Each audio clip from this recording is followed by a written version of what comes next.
Hello dear students, class 12th। आज business study के class में जो हमारा टॉपिक है वो इस फर्स्ट चैप्टर का लास्ट कॉन्सेप्ट हम लोग पढ़ेंगे बिजनेस स्टडी में, जो कि इसका नाम है कोऑर्डिनेशन। तो आज हम लोग कोऑर्डिनेशन टॉपिक पर पढ़ेंगे कि कोऑर्डिनेशन की meanings, what is the meaning of coordination and coordination is the essence of management. तो ये दो टॉपिक आज की क्लास में हम लोग जानेंगे। तो सबसे पहले फर्स्ट ऑफ ऑल हम लोग आते हैं कोऑर्डिनेशन की मीनिंग पे। तो कोऑर्डिनेशन की मीनिंग समझेंगे। Coordination means bringing together the activities and resources of organisation and bringing harmony to them. So dear student, coordination means होता है कि bringing together the activities means organisation में जितनी भी एक्टिविटीज हो रही है, ठीक, सारी एक्टिविटीज को ब्रिंगिंग टुगेदर, एक साथ जोड़ के रखना, एक साथ लाना, सारे रिसोर्सेज को ऑर्गेनाइजेशन में एक साथ जोड़ना, चाहे फिजिकल हो चाहे ह्यूमन हो, सारे रिसोर्सेज सारी एक्टिविटीज को ब्रिंगिंग टुगेदर, एक साथ जोड़ना, एक साथ लेके आना, एंड ब्रिंगिंग हार्मनी, और सब में आपस में बैलेंस को बना के रखना। Harmony them, bringing harmony them means जितनी भी एक्टिविटीज हो रही है सारी एक्टिविटीज को एक डायरेक्शन में बांधना, एक यूनिफॉर्मिटी लाना, उसमें एक साथ लेके चलना, और उनमें आपस में बैलेंस मीन्स जैसे कि फिजिकल रिसोर्सेज हो गए उसका कैसे यूटिलाइजेशन करना है, ह्यूमन रिसोर्सेज हो गए उसका कैसे यूटिलाइजेशन करना है, और सारे डिपार्टमेंट, होल ऑर्गेनाइजेशन को किस तरह से बैलेंस बना के लेके चलना है और गोल को अचीव करना है। That is the coordination. यही कोऑर्डिनेशन है। कोऑर्डिनेशन का मतलब ही होता है कि बैलेंस बनाना, मींस ऑर्गेनाइजेशन को एकदम बैलेंसिंग फॉर्म में लेके चलना। तो coordination is a primary function of any are, जैसे कि आपने 5 फंक्शन, मेन फंक्शन मैनेजमेंट के पढ़े ही हैं, planning, organising, staffing, directing, controlling. लेकिन कोऑर्डिनेशन एक सबसे इंपॉर्टेंट फंक्शन है और इसको हम प्राइमरी फंक्शन ऑफ मैनेजमेंट भी कह सकते हैं। So dear students, it is very important because the organisation can not survive या can not run successfully if there is no coordination in that organisation. किसी भी ऑर्गेनाइजेशन में मैनेजमेंट अगर coordination में नहीं है तो वो ऑर्गेनाइजेशन ज्यादा न ग्रोथ कर सकता है लंबे पीरियड में, लॉन्ग पीरियड में, न ज्यादा सक्सेस हो सकता है। तो that is the most important function. इसलिए इसको बोला गया है कि पूरे coordination is the essence. Essence mean सबसे मूल, सबसे इंपॉर्टेंट पार्ट होता है मैनेजमेंट का, सबसे इंपॉर्टेंट फंक्शन माना गया। कैसे? इसको हम कॉन्सेप्ट टॉपिक वाइज समझते हैं। तो कोऑर्डिनेशन को इसलिए इंपॉर्टेंट माना गया कि इसकी रिक्वायरमेंट हर तरह के मेन प्रोसेस, हर प्रोसेस में पड़ती है। तो coordination is needed to perform all the function. जो भी मैनेजर फंक्शन करते हैं, जो भी उनका काम होता है, हर फंक्शन में उन्हें कोऑर्डिनेशन की जरूरत होती है।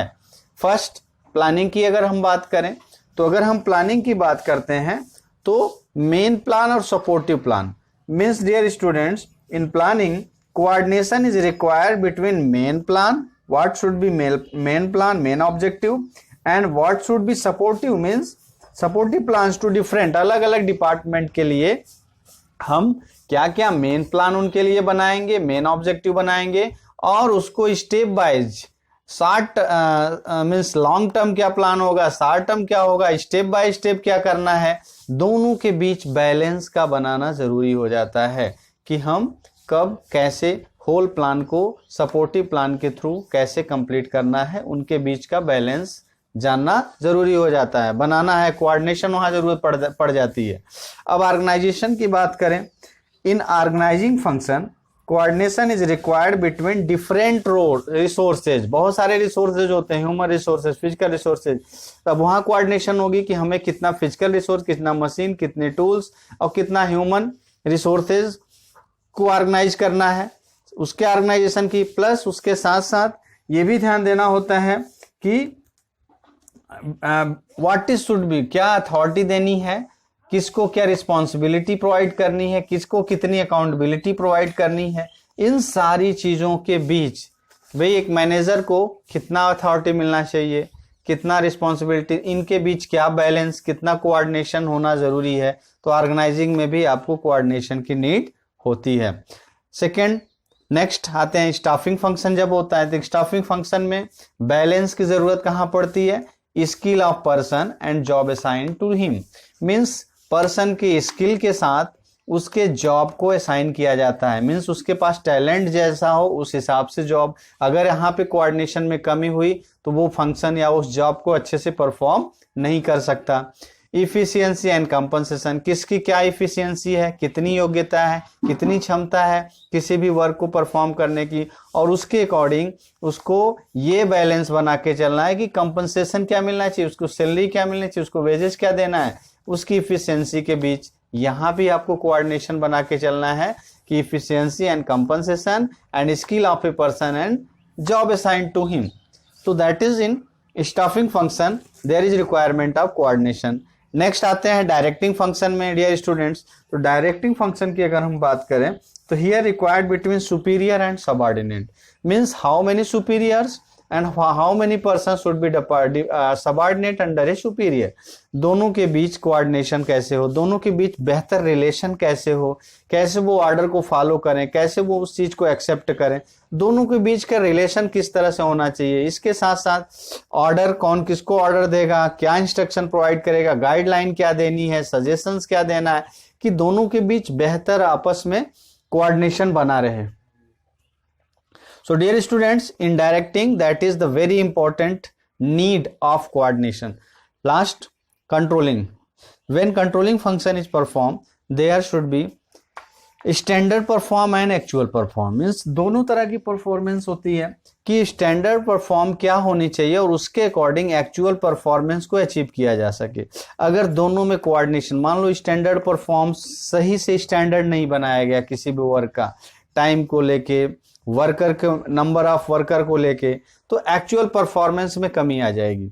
मींस स्टैंडर्ड परफॉर्म और एक्चुअल परफॉर्म के बीच बहुत कोऑर्डिनेशन होना जरूरी है ताकि इस परफॉर्मेंस को, ये एक्चुअल परफॉर्मेंस को स्टैंडर्ड परफॉर्म के लेवल पे अचीव किया जा सके।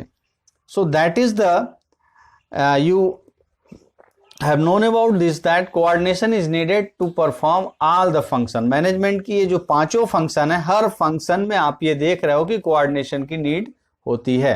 नेक्स्ट आते हैं next topic, coordination is required at all the level. Level की बात करें तो you have read before that, earlier you have, I have told you in last video, means there is level, 3 level, top, middle and low. तीनों level में हर level के manager को coordination की रिक्वायरमेंट होती है। कैसे? अगर टॉप लेवल की बात करें तो top level to integrate all the, सारी एक्टिविटीज को उन्हें इंटीग्रेट करना है, एक साथ जोड़ के लेके चलना है।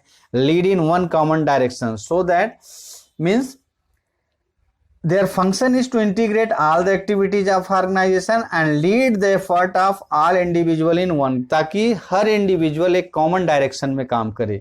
मींस दिए गए जो ऑर्गेनाइजेशन का होल ऑब्जेक्टिव है उसी डायरेक्शन में सबका परफॉर्मेंस बेस्ट से बेस्ट हो। तो इसके लिए सारी एक्टिविटीज में कोऑर्डिनेशन रखना जरूरी हो जाता है। Next, middle. मिडिल का क्या काम है? You know the function of middle level. यहाँ कोऑर्डिनेशन की जरूरत होती है to balance the different department, हर डिपार्टमेंट के बीच बैलेंस बनाना, कोऑर्डिनेशन लेके चलना। एक डिपार्टमेंट का दूसरे डिपार्टमेंट से अलग अलग होते हुए भी एक दूसरे पे डिपेंडेबल होते हैं। एक का फंक्शन, एक का परफॉर्मेंस दूसरों को इफेक्ट करता है। तो किस तरह से अलग अलग डिपार्टमेंट के बीच, एम्प्लॉइयों के बीच आपस में बैलेंस बने और वो become a part of organisation, वो एक पूरे ऑर्गेनाइजेशन का एक पार्ट बन सके। So there is responsibility of middle level manager, coordination उन्हें भी बनाना है। लो पे आते हैं। लो लेवल मीन्स जो ऑपरेशनल लेवल होता है, to integrate the activities of worker to achieve the organisational goal. यहाँ पे सारे वर्कर के एक्टिविटीज को जोड़ के रखना है, आपस में उनमें जो लोग वर्क कर रहे हैं आपस में जोड़े रहना जरूरी है, टीम स्पिरिट डेवलप करना जरूरी है, ताकि जो ऑर्गेनाइजेशन का जो ऑब्जेक्टिव है, गोल है, वो इफिशियंसी के साथ इफेक्टिवली अचीव किया जा सके। तो लेवल कोई भी हो, हर लेवल का मैनेजर कोऑर्डिनेशन का इंपॉर्टेंस समझता है, हर लेवल के मैनेजर को इसकी रिक्वायरमेंट होती है। लास्ट पे आते हैं, it is the most important. हमने पहले ही बताया कि ऑर्गेनाइजेशन का सबसे मोस्ट इंपॉर्टेंट फंक्शन कोऑर्डिनेशन होता है। तो any company which fails to coordinate its activities can not survive and run successfully for a long period. अगर लॉन्ग पीरियड के लिए चलना है, ग्रोथ करना है, तो कोई भी कंपनी न तो सर्वाइव कर पाएगी और न तो चल पाएगी अगर उसमें आपस में कोऑर्डिनेशन नहीं है, उसमें मैनेजमेंट कोऑर्डिनेट नहीं कर रहा है सारे कोऑर्डिनेशन पे अगर वहां पे। सो इसलिए ये भी कहा जाता है कि coordination is A deliberately function. इसके लिए पहले से सोचना पड़ता है कि किस तरह से होल ऑर्गेनाइजेशन को हम एक कॉमन डायरेक्शन में लेके चलें। इस तरह से कोऑर्डिनेशन होना जरूरी। So it is main function. तो डियर स्टूडेंट, कोऑर्डिनेशन के और भी जो नेक्स्ट इस कॉन्सेप्ट पे टॉपिक हैं वो मैं नेक्स्ट वीडियो में आपको समझाऊंगा। फिलहाल आप इस पे बढ़िया से एक बार और इस पे स्टडी करना। कोई डाउट हो तो मुझे कमेंट में जरूर बताइएगा। Okay, thank you.